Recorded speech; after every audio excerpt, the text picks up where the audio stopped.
I'm Kim Foden. I was born in Kirkwall 71 years ago, always lived here. A number of years ago, I worked as a tour guide, and I had always told the Canadian visitors to Orkney that no, I never had any relations that went away to join the Hudson's Bay Company and go to Canada. All the Twatt family, that was my maiden name, stayed here and farmed. They weren't so adventurous. However, one day I was taking a party. It was part of a Canadian homecoming to Orkney party along the street on a Kirkwall walking tour, and a man popped out of the Queen's Hotel and said, was I doing a walking tour? And I said, yes. Could you join us? And I said, yeah, just tag along. That's good. You're part of the homecoming. And between stops, he caught up with me and apologised for joining late and thanking me. And he said that he had been researching Orcadians who went to join the Hudson's Bay Company, and he was looking at family history, family trees for various different families back home in Vancouver. But he had come to an absolute dead end that afternoon and he was stuck. There was one family that he couldn't find anything about. So I said, oh, what family is that? Maybe I can help. I might be able to put you on track. And he said, oh, I can't tell you. And I thought, aha, I bet you I know what the surname is that he's stuck on. It's Twatt. So, yeah, he jumped back a few feet when I said, is it the Twatt family? And he admitted that it was. And I said, well, that was my maiden name, and there is only one family in Orkney with that surname, so I can help. I'm sure I can help. So he told me about the descendants, Métis descendants of Magnus Twatt, a young man who left Orkney in 1771. He was aged 19. And he'd worked for the Hudson's Bay Company.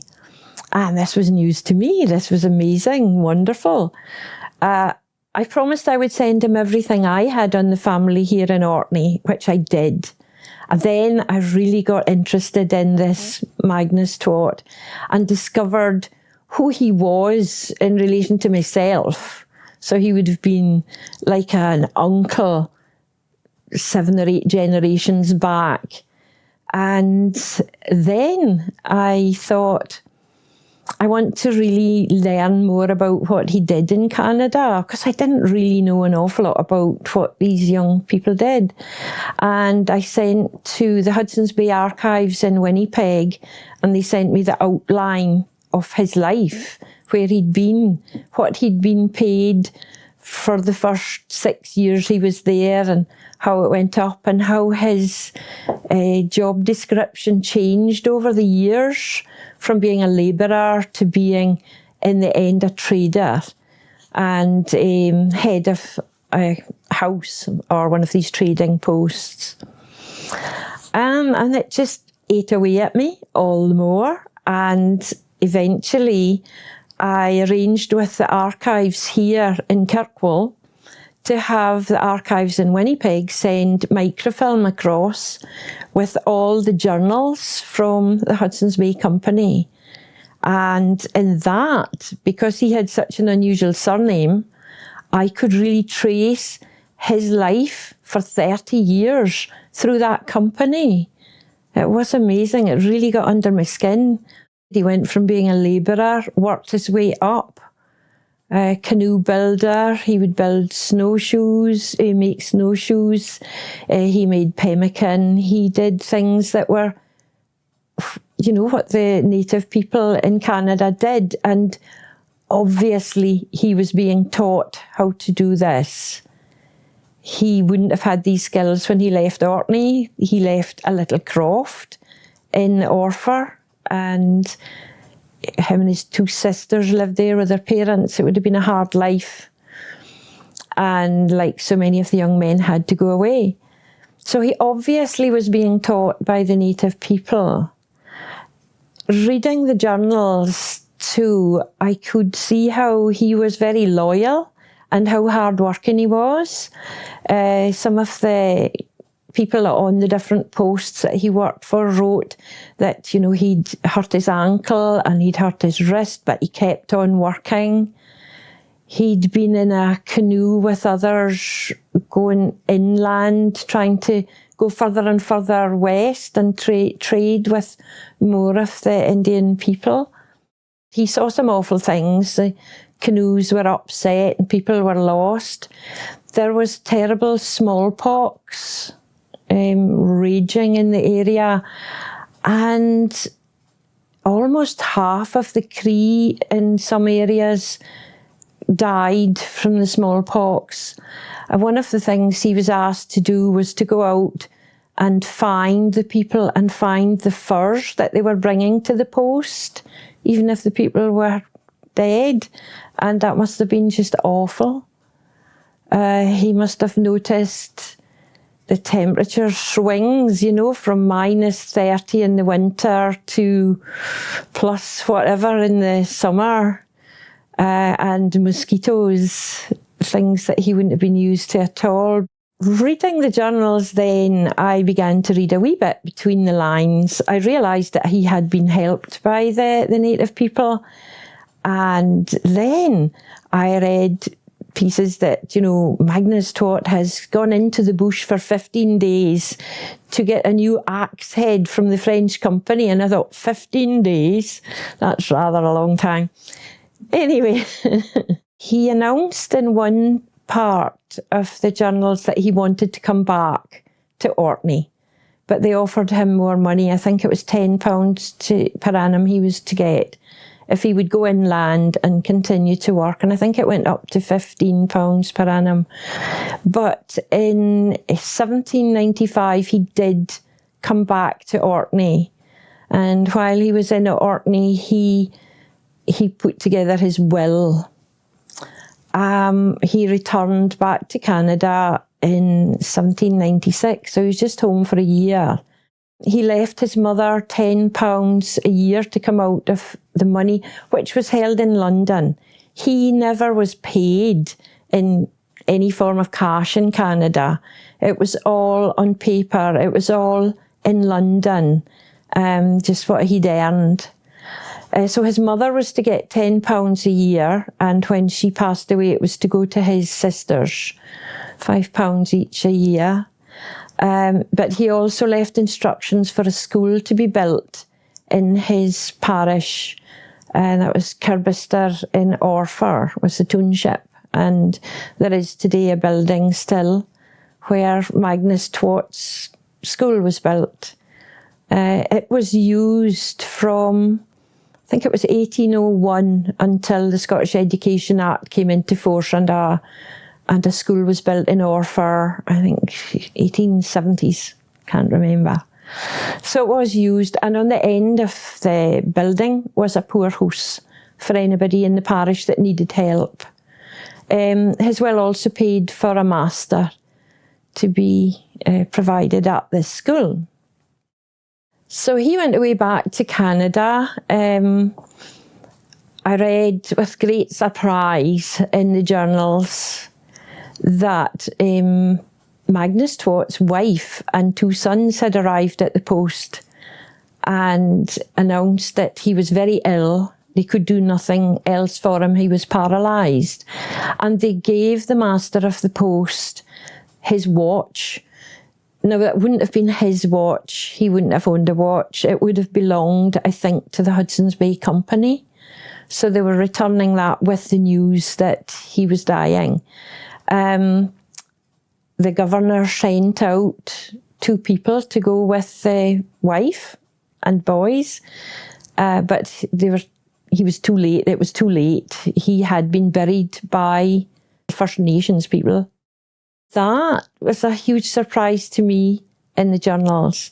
A lot of what I had been reading in them too were Magnus Twatt's own words, because he was head of Carlton House for a long time and built other posts and kept the journals. So it's actually reading his words which made it all the more important to me. But then of course, I thought, there's his sons. They definitely weren't Orcadian. There was no way his wife was over. He'd no wife in Orkney or sons. So I thought they must be First Nations people. And, I managed to not think about it for odd times, but it ate away at me. And in the journals I had read about him being at Carlton House and a place called Sturgeon Landing.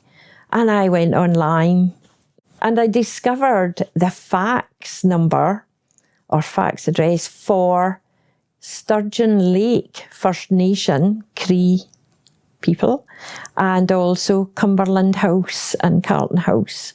So I sent off 2 faxes to Canada, one actually to Cumberland House and the other one to Sturgeon Lake First Nation.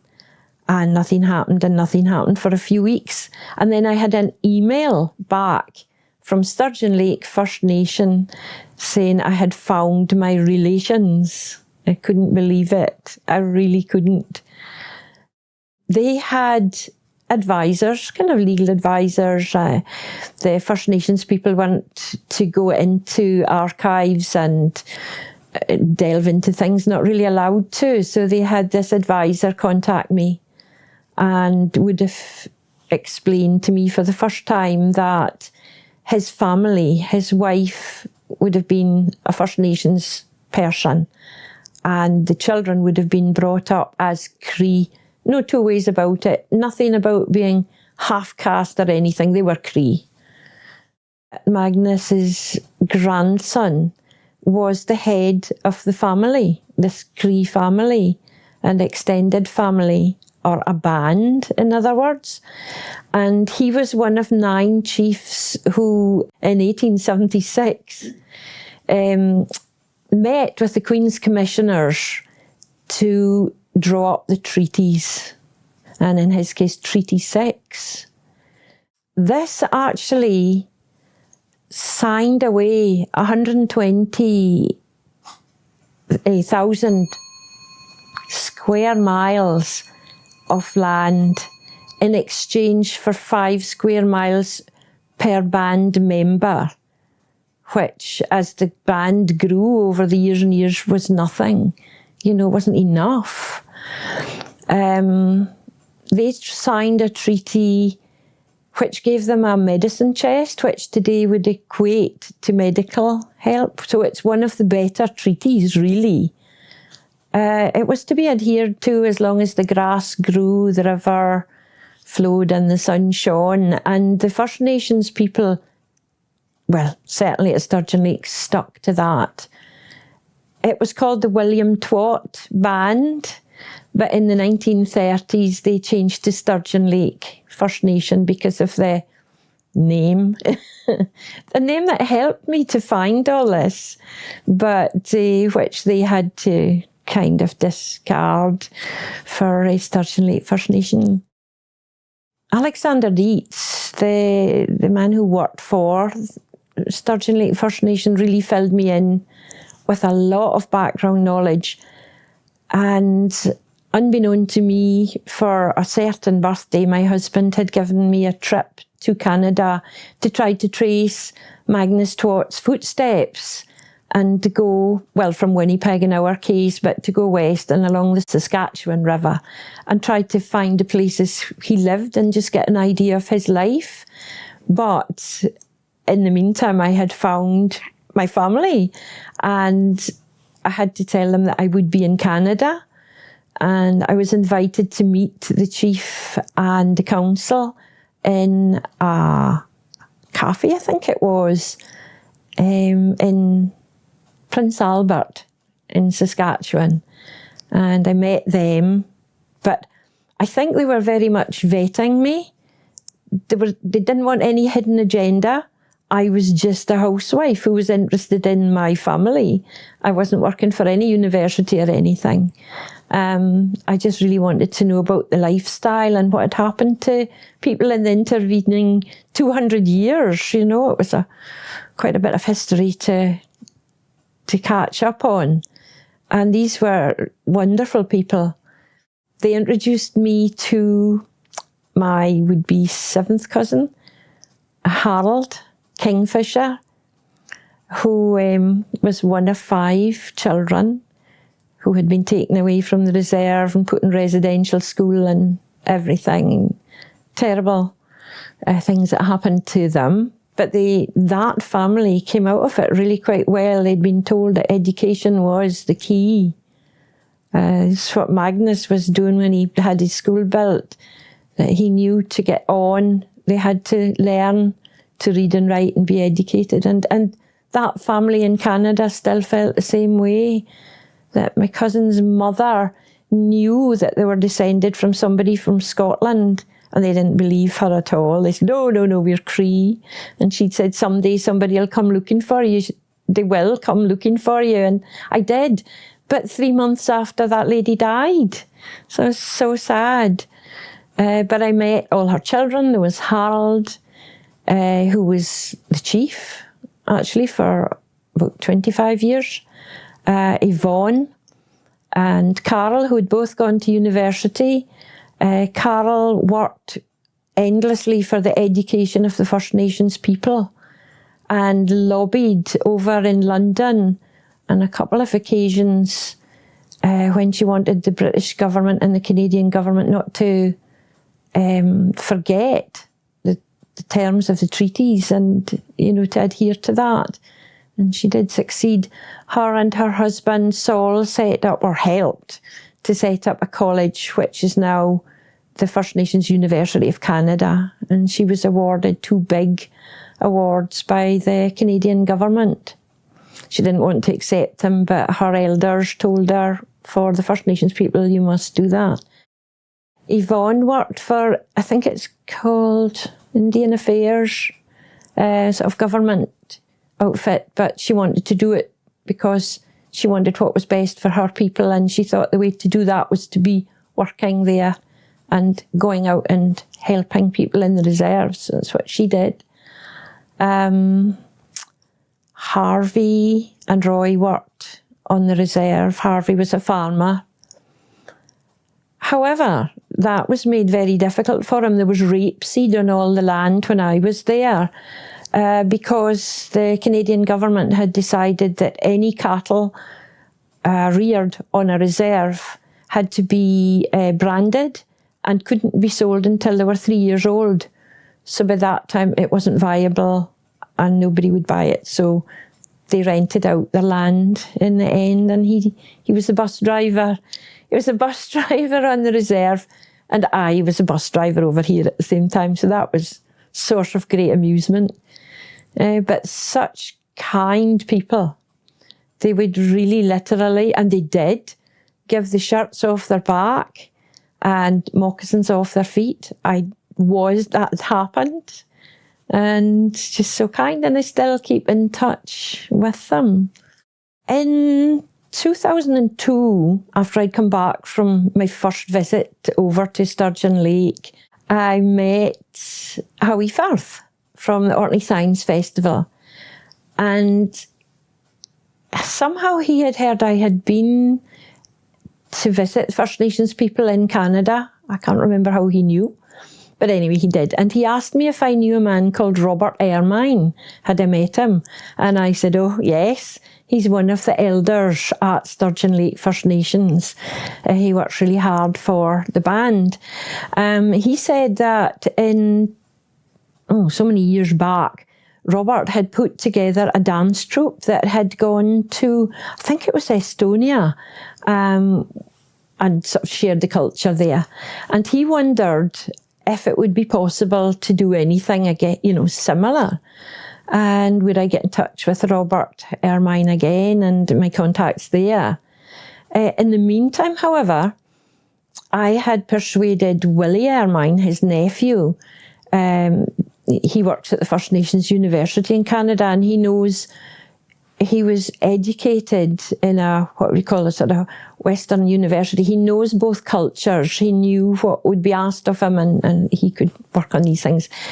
I had asked him to come to Orkney to explain the Sweat Lodge, because there was an event called Mine How Know How, which was a working archaeology event at Iron Age out at Minehow. And I was sure that the mounds of burnt stones that are so famous, burnt mounds in Orkney, weren't just used for heating up in fire pits or whatever and boiling mutton in, water. I thought more that they were probably sacred stones that had been used for something quite important, possibly something like the sweat lodge, something like the saunas in the north of Europe. And so Willie Ermine had been persuaded to come across and demonstrate a sweat lodge for Minehow Know-how.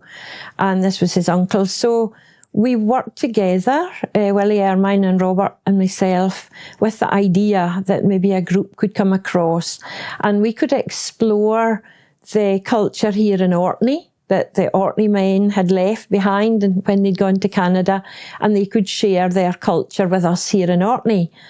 And it was started off by the Science Festival, but we actually ran it as a kind of fringe event because it was growing arms and legs and too much for Howie to do as well as everything else.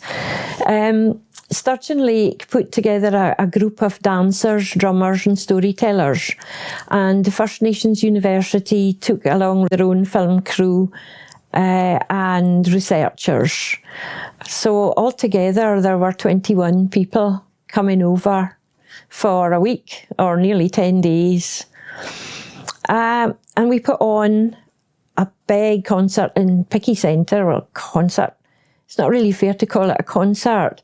The Picky Centre expected them to come and rehearse, but you don't rehearse these dances. You don't rehearse the drumming. You just perform them when it's right, when the dancers and the drummers know it's right. So there were a few things I had to learn. It was a very steep learning curve, and I had to adhere to their kind of customs and protocol and asking them if they would do this, asking the elder if they would do these things. They were amazing. They did this big concert.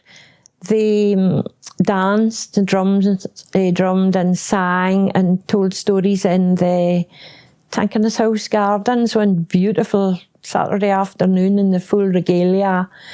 They visited schools and told stories and danced and showed them how to do beadwork. They were really very busy. I lost about 1.5 stones in 10 days driving round, rounding them up. You can't say I'll be at 9:30 and we'll go in this minibus and the next minibus will be at 10:30 and we'll go there. It hardly works because it's like herding cats. But it was just great. They were just natural. They were doing things that they were happy doing, and that was the main thing. We went to Westray because the elder that they had brought along as the sort of chief elder for them wasn't from Sturgeon Lake First Nation. He was from a neighbouring band and a neighbouring reserve, and we thought it was right. They thought it was right that it wasn't just one family involved, that the actual overall person in charge would be from somewhere else. And he is descended from the Dreevers in Westray. So we went to Westray and had just the best night there dancing. It was just great. Sunrises, sunsets. They loved it. The group's final day was a Sunday, and we went out to Woodwick House. They were having a meal out there. And they held a sweat in the sweat lodge for anybody that wanted to take part in that. Very traditional, just a different kind of afternoon for everybody. And at the dinner, they gave me an invitation to come to the powwow next year, the following year. They invited me to come to that, and any of my relations and any of the local councillors, if I would put out an invitation, they would look after us when we were there, and we would go to the powwow. And we did put a little group together and went across. The Hudson's Bay Company representative arrived in his period costume. The dancers put on a huge parade, and the Hudson's Bay Company gave out Hudson's Bay Company blankets to all the sort of organisers and the people from Orkney. So it was wonderful, really. I had been asked while I was there to do a live broadcast on radio because of the celebration in Saskatchewan. And I thought, what on earth am I going to say? I can't go on live radio in Saskatchewan and say, the last 200 years have been wonderful for my relations here, for the First Nations people, because it wasn't. And I couldn't say that. So I went into a sweat lodge the night before, and I thought, I've just got to get this straight in my head. What am I going to do? So I just said, an anniversary is when you think of the past and the future, what you could have done better, and what you'll improve and try and do in the future. And I hope that that would be what the people of Saskatchewan would look at and go on thinking that way. And that was it.